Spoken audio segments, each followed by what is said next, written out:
Panorama Kerk. Geseënde Sabbat. Het is lekker om almal hier so te sien. Ek sien daar's 'n paar gesigte wat nie altyd hier is nie. Baie welkom aan al die mense wat by ons kuier. Ek wil net vra, voor ons begin, is daar enige gebedsversoeke?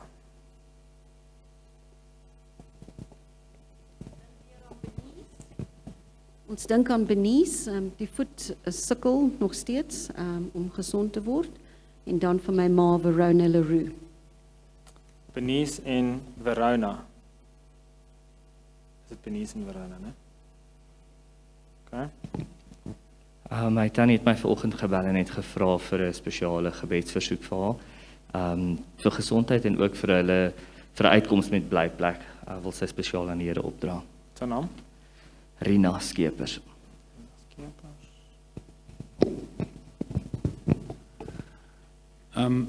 Ek wil net Truus se suster, Annetjie, ook aan die Here opdra. Sy's in ICU. Dit gaan nie baie goed met haar nie. Haar niere is besig om op te pak en alles, en sy's in 'n baie erge toestand met kanker.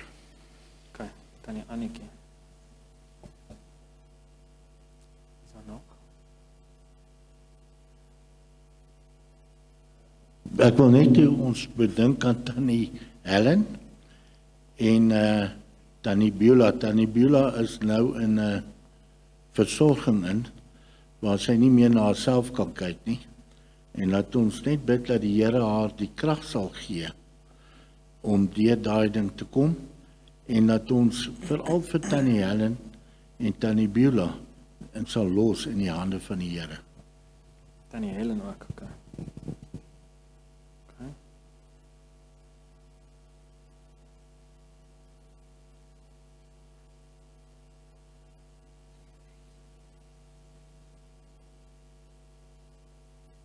Ek wil ook gesê het vir tannie Beulah asseblief, en dan kan ons asseblief ook aan Gerard dink, ons seun. Dankie.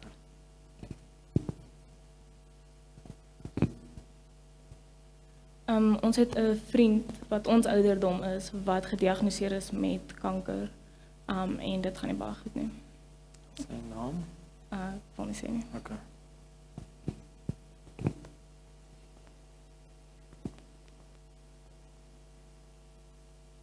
En ook net vir 'n vriendin van ons, Karen Lamprecht. Ook hierdie week 'n breinoperasie gehad, nog 4 kinders, jong kindertjies. Ook net daarna in ons gebede hou dat die operasie suksesvol was en dat die herstel goed is. Okay. Nog iemand agter.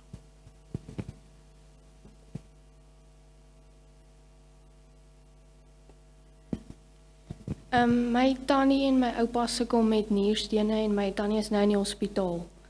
Cindy en Hayden. Cindy en Hayden. Dankie. Okay.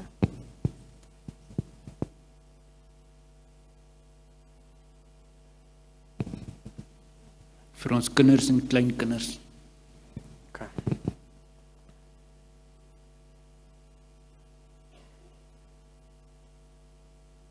Enige ander gebedsversoeke? Dankgebede? Okay.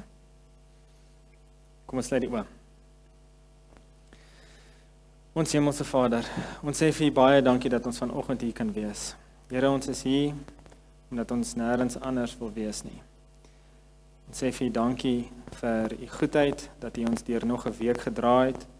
Ons sê vir U dankie vir elke persoon wat hier is, en ook vir daai wat nie hier kan wees nie. Ons bid dat U asseblief saam met elkeen sal wees wat vanoggend op die versoeklys is. Ons dink spesiaal aan Benies, tannie Verona, wat dit nie goed mee gaan nie, en ons bid dat U hulle asseblief naby sal wees.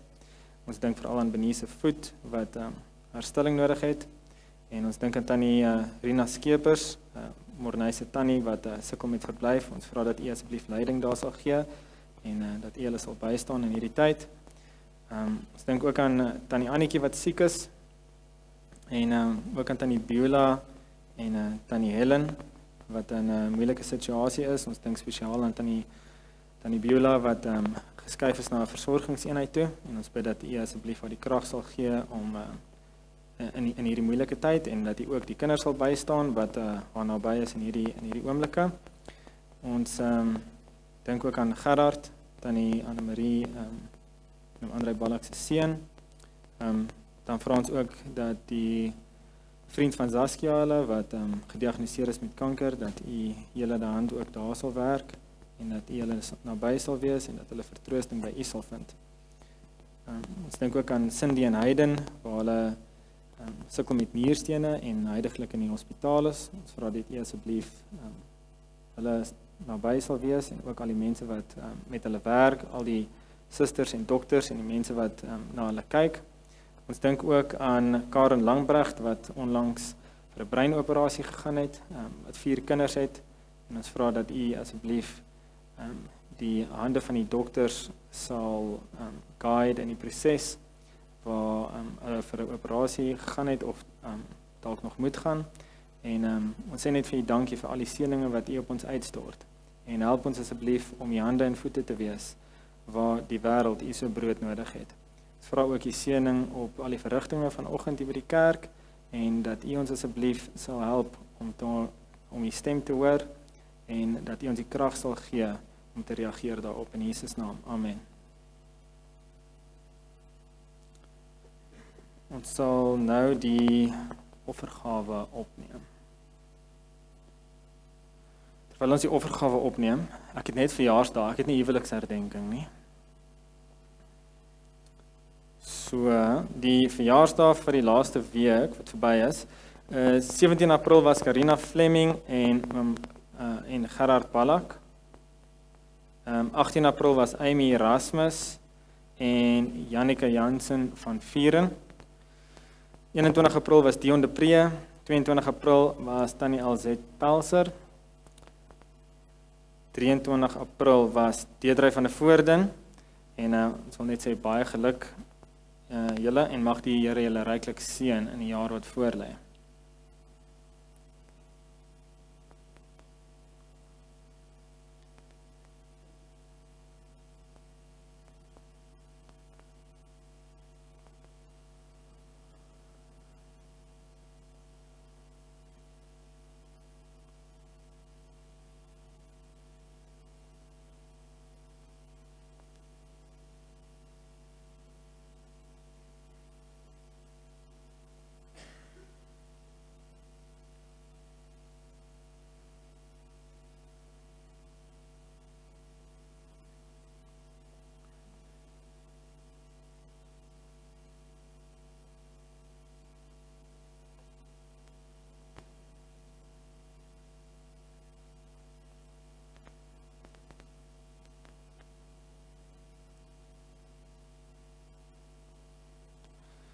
Sluit in die oë.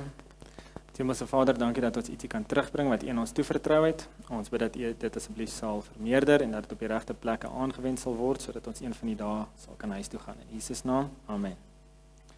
Ek wonder of ons kan ons nog die sendingsverhaal doen. Sorry, ek dink ek het daai skip. Die COVID-19 krisis het alles vir Adra verander. Die behoefte was groter as ooit, maar Grendel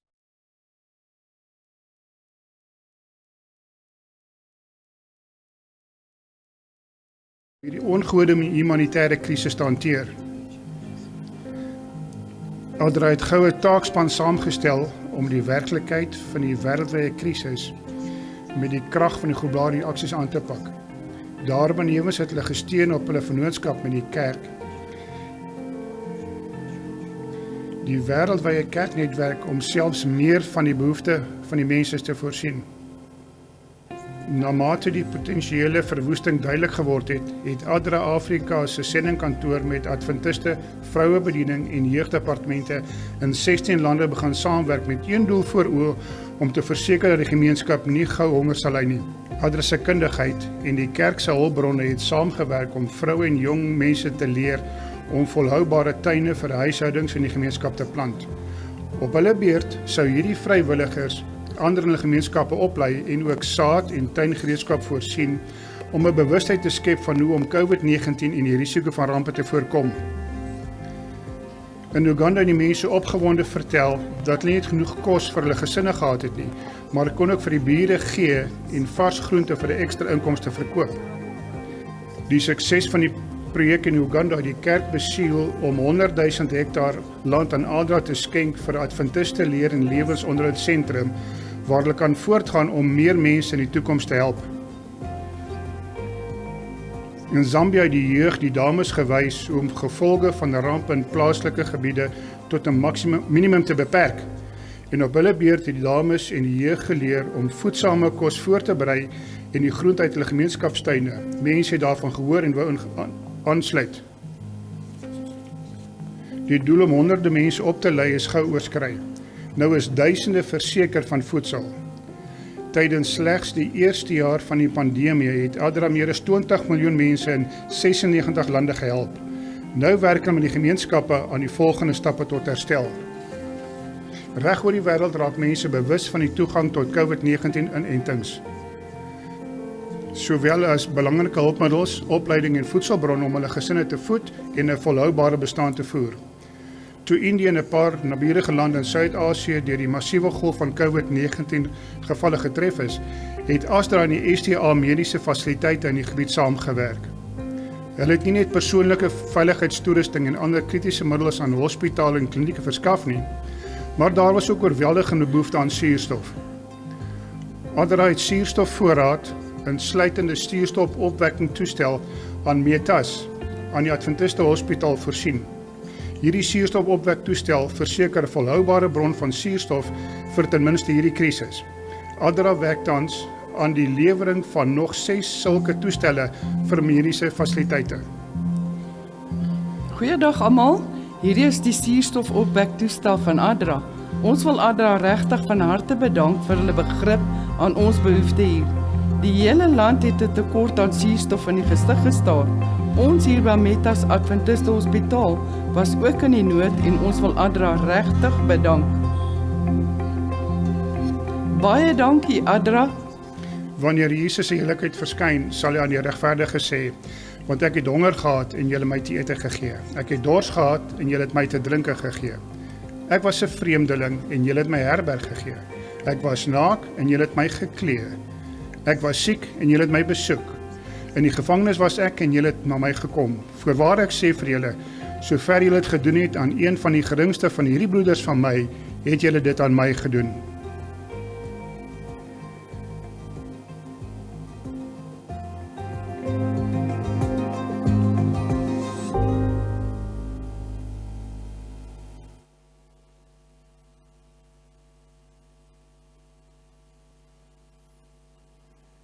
Parents, welkom almal, dat 'n paar ander mense aangekom in die laaste paar minute. Ek hoop ons kan hierdie presentation op die skerm sien. So vanoggend se onderwerp is 'n uitdagende een, maar gewoonlik as dit uitdagend is, dis 'n seëning vir die ou wat voorberei, want dit help jou so 'n klein bietjie om dit beter te verstaan. Hoopelik kan ek volgende keer iets doen oor senuwees, want raak net erger, maar ek dink dit sal beter raak as jy dit 'n paar keer gedoen het, maar dit doen nie. So die onderwerp vanoggend is die waarde van invloed. En ons teksvers is Spreuke 23 vers 23. En dit sê, hou by die waarheid, moet daar nie van afstand doen nie. Ek kan nogal daarvan hoe die King James dit sê, buy the truth and sell it not. Engels wen nie baie nie, maar ek dink is 1-0 vandag op daai ene. Die begrip waarde is een van die aspekte van ekonomiese denke wat baie bespreking kry en dikwels verkeerd verstaan word. Veral vandag met blockchain en bitcoin en cryptocurrency en alles wat aangaan. En die groot vraag is, hoe word dit afgelei? Wie bepaal wat iets werd is? Baie openbare beleid is gebaseer op die verandering van pryse wat te hoog lyk. Maar wie bepaal nou eintlik of 'n prys te hoog, te laag of die regte prys is? Die eenvoudige antwoord is, jy doen. Jou gade doen. Jou buurman, jou vrou, jou ma, jou onderwyser, hulle besluit. En in ekonomie noem ons dit die metodologiese individualisme. Ek dink ekonome het nie baie vriende nie, omdat hulle sulke terme gebruik. Maar eintlik, al wat hierdie frase beteken, is, dat slegs individue kan 'n keuse maak. As ons in staat was om al daardie individuele keuses bymekaar te tel, sou ons kon verstaan hoe 'n groep oor sekere opsies kies. Firmas kies nie, regerings kies nie, kerke kies nie, individue kies. Dis hulle wat die besluite neem op die einde van die dag en hulle maak die groter instellings uit. Dit werk dieselfde vir die waarde van goedere of dienste. Net jy kan besluit hoeveel 'n diens vir jou werd is. In 'n gevalle wêreld wat deur skaarsheid oorheers word, kan alle waarde wat aan items geheg word, van tandepasta tot lewensversekering, slegs deur die persoon wat die keuse maak, beoordeel word. My vrou en aanlyn kopies het 'n simbiotiese verhouding. As sy byvoorbeeld iets op Amazon gaan koop, dan daar's van die uitrustings wat sy kry gewoonlik vir Josh, soos byvoorbeeld as daar 'n fotosessie beplan is. Sy is gewoonlik dan bereid om bietjie meer geld te spandeer omdat daar iets beplan is. Net omdat daai uitrusting perfek sal wees vir die komende gesinsfotosessie. En sy sal nie dieselfde geld betaal het vir daai selfde uitrusting as daar niks beplan was nie. Dit alles beteken dat waarde ekstern deur kopers beoordeel word. So dit het niks te doen met hoeveel dit kos om 'n item te maak nie. Hierdie wanopvatting word die arbeidsteorie van waarde genoem. Subjektiewe waarde impliseer dat die manier waarop ons dinge waardeer kan en sal verander met verloop van tyd. Dit impliseer nie dat ons roekeloos moet wees nie, maar eerder dat ons moet verstaan hoe en hoekom ons een ding bo 'n ander waardeer, sodat ons die mees doelbewuste en ingeligte keuses moontlik kan maak. Sodoende kan ons effektiewe rentmeesters wees van die hulpbronne wat God aan ons gegee het. So as ons bietjie gesels oor waardasies, hulle noem daai prentjie aan die regterkant millionaires toilet roll. En ek dink dit moet eintlik ons die manier wees hoe ons na meeste beleggings vandag kyk, maar ongelukkig word ek vasgevang in al die interessante realiteitsreekse wat daar is. Ek was op 'n stadium, het ek redelik baie na 'n ding gekyk met die naam Shark Tank. Ek weet nie of enige van julle bewus is daarvan nie. Maar basies wat gebeur is, daar sit 'n paneel van beleggers wat baie wel af is en invloedryk is, en dan kom daar mense in met 'n start-up company wat 'n besigheidsvoorlegging neerlê. Dan die paneel van beleggers besluit gebaseer op die voorlegging of hulle enige invloed kan uitoefen op die maatskappy of 'n waarde daaraan kan heg, en gebaseer daarop sal hulle geld gee vir die maatskappy as kapitaal in ruil vir aandele. Ek dink met die bietjie agtergrond wat ons nou vroeër gekry het van die waarde in terme van die ekonomie, dink ek daar's net iets wat dalk vergeet word.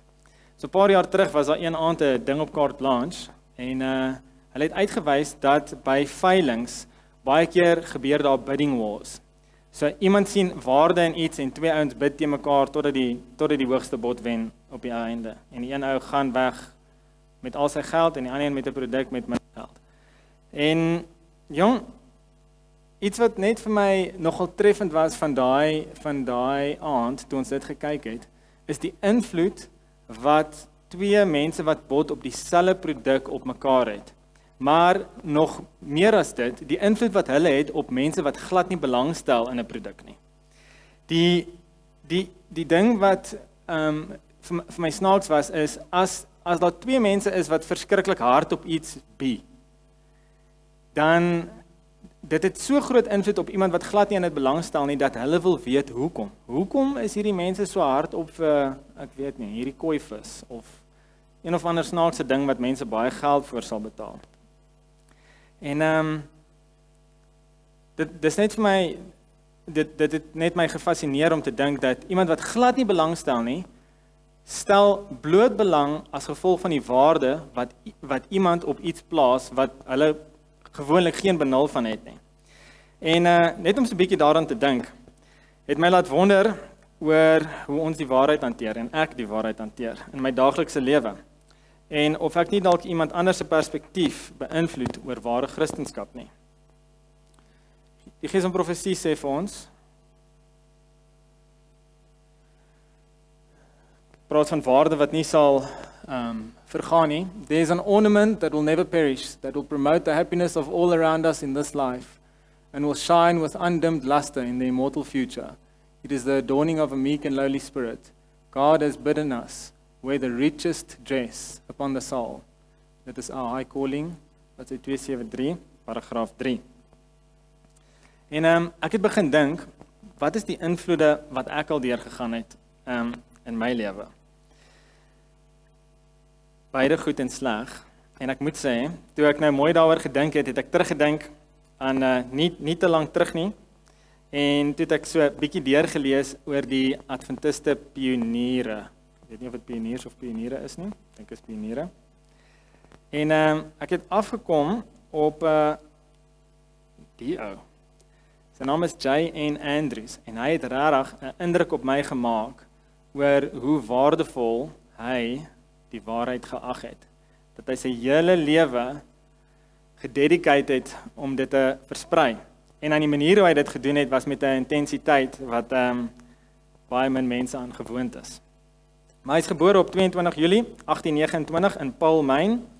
Hy het skool op die ouderdom van 11 gestaak en was grootliks selfonderrig.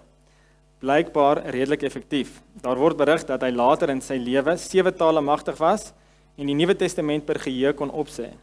Sy oom Charles, 'n lid van die Amerikaanse Kongres, het aangebied om vir sy opleiding as 'n prokureur te betaal sodat hy 'n politieke loopbaan kon volg, maar vroeg in 1845 op die ouderdom van 15, nadat hy 'n traktaat gelees het wat deur T.M. Preble geskryf is, het John die Sabbat aanvaar, 'n besluit wat die rigting van sy lewe verander het.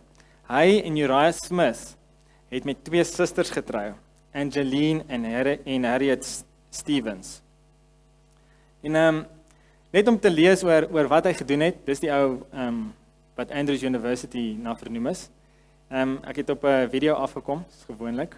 En dit het my net so, ek het gedink dit sal goed wees net om dit met julle te deel, om te kyk hoe hy te werk gegaan het met iets wat so waardevol was vir hom.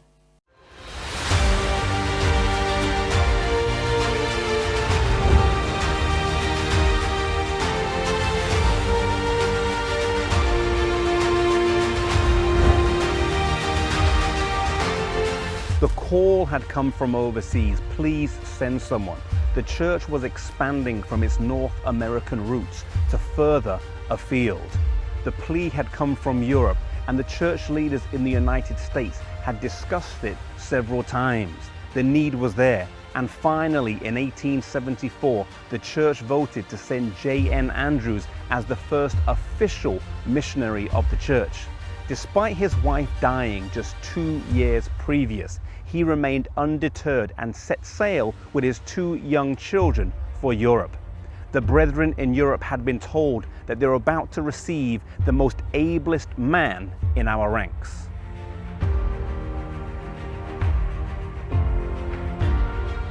What qualified him to be the ablest man in our ranks? At the age of 25, he wrote a paper that was presented at the General Conference session that persuaded the church to keep the Sabbath from sunset to sunset. He wrote the book, The History of the Sabbath, at the age of 29. He was elected General Conference President at the age of 38. He said he could recite the New Testament by memory and much of the Old Testament, and he secured non-combatant status for Adventists in the Civil War.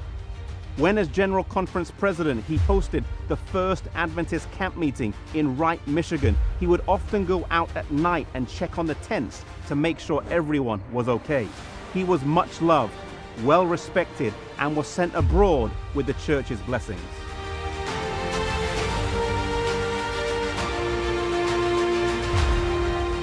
Initially docking in Liverpool, England, before making his way across France to Switzerland.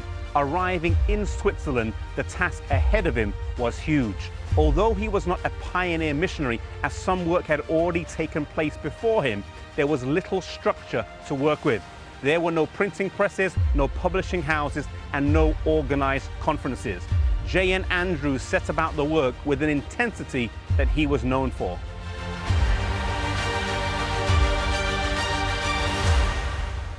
J.N. Andrews and his children quickly learned the French language, making a family covenant that they would not speak anything to each other in the home except French, although German was acceptable at times.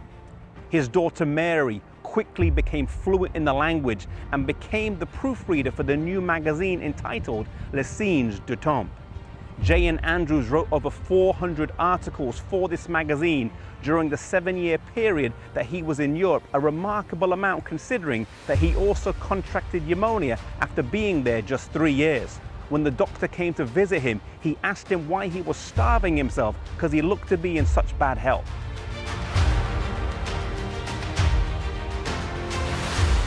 Not wanting to overspend, they live mainly on white bread, graham pudding, potatoes, and sometimes cabbage, with very little fruit, milk, or butter. He was counseled to marry again, and it's likely this would have preserved his life, as it could have led to him taking better care of himself, but he said he could not. He was particularly heartbroken after the death of his daughter, and when he returned to Europe, he was completely bedridden by 1883 with tuberculosis. The church was concerned, and they sent J.N. Loughborough from England to do an anointing service, and his mother also visited him in his final months, but unfortunately he still died young.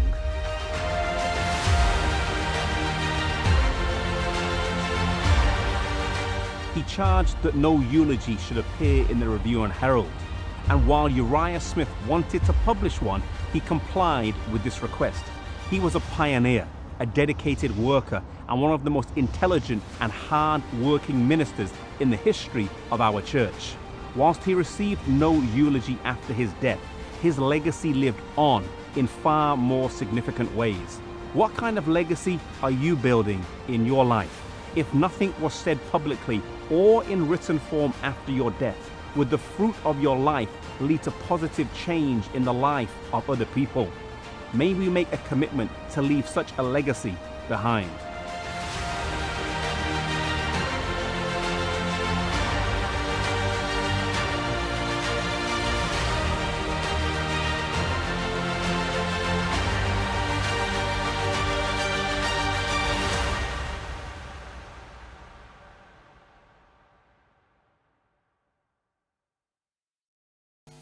Om te sien hoe die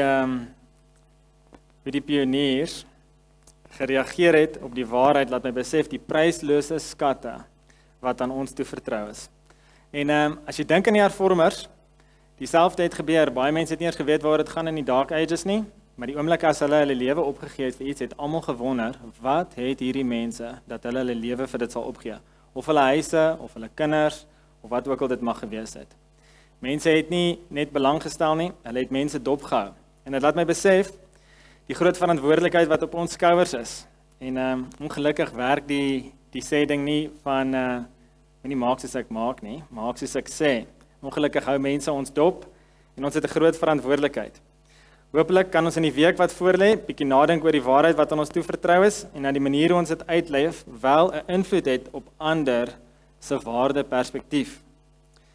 Mag die Here ons help om 'n lewende getuienis te wees vir hom. En net laaste. It is right to love beauty and to desire it, but God desires us to love and seek first the highest beauty, that which is imperishable. No outward adorning can compare in value or loveliness with that meek and quiet spirit. Kom ons sluit die oë. Ons Hemelse Vader, ons besef vanoggend hoe ver ons tekort skiet. En ons besef die verantwoordelikheid wat ons het om u karakter uit te beeld. Help ons asseblief om meer soos u te wees en om ander mense nader aan u te trek. In Jesus naam. Amen.